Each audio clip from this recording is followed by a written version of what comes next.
There was a time in 2013 when this committee spent around 2 weeks marking up a comprehensive immigration bill that addressed some critical needs in both the legal and illegal immigration situation, both of which systems are broken. I hope that at some point we can get back to that kind of a perspective, and clearly we have some bipartisan bills that will help.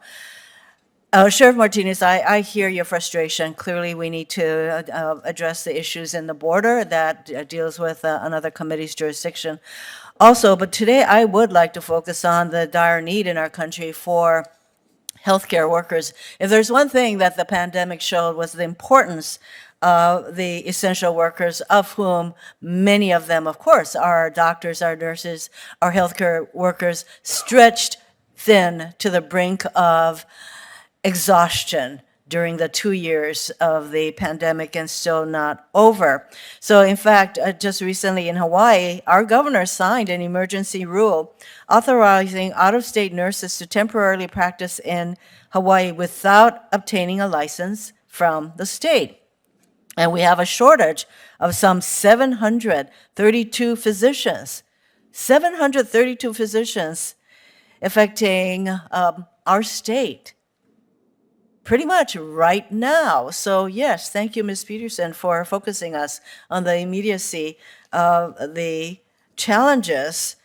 What kind of steps have medical facilities had to take because of the shortages in the healthcare workforce that you can share with us? Thank you, Senator Hirono. The immigration process is complicated. It involves multiple different federal agencies, a lot of paper, a lot of time, and a lot of money. I have so many physician clients who have a job offer from a healthcare facility that wants to hire the physician, and they can't because we don't have enough numbers, it's not the right time. The list goes on.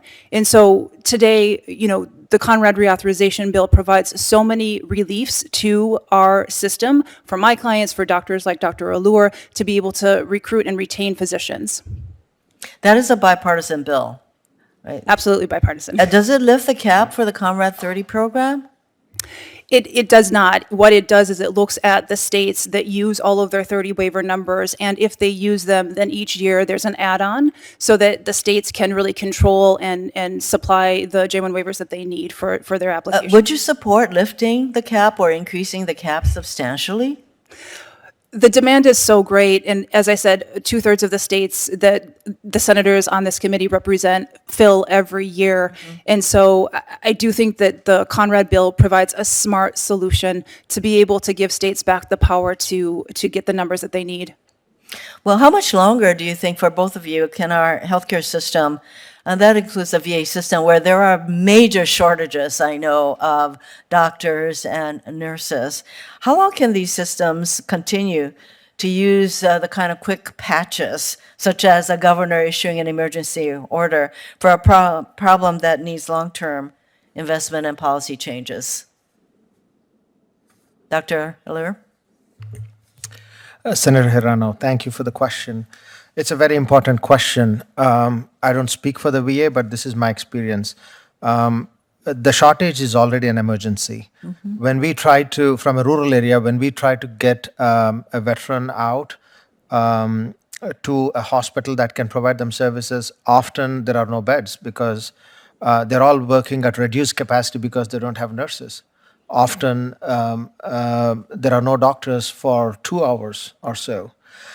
So we are already in an emergency. I know the COVID pandemic has given a stress test of sorts to the healthcare system here, and we haven't recovered from that.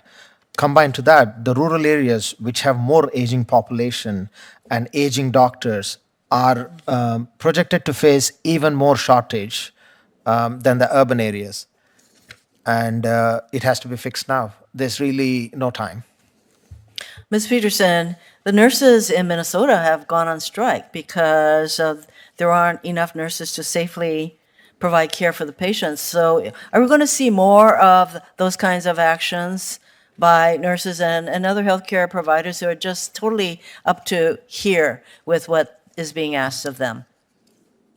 I think we'll see that. I also think that the stress falls on patients. Just a week ago, I was told that one of my family members has to wait over 2 months to see a cardiologist, and I'm not alone. This experience was just backed up by a survey that looked at 15 major metropolitan communities, DC included, that says the average wait time for a physician is 30 days.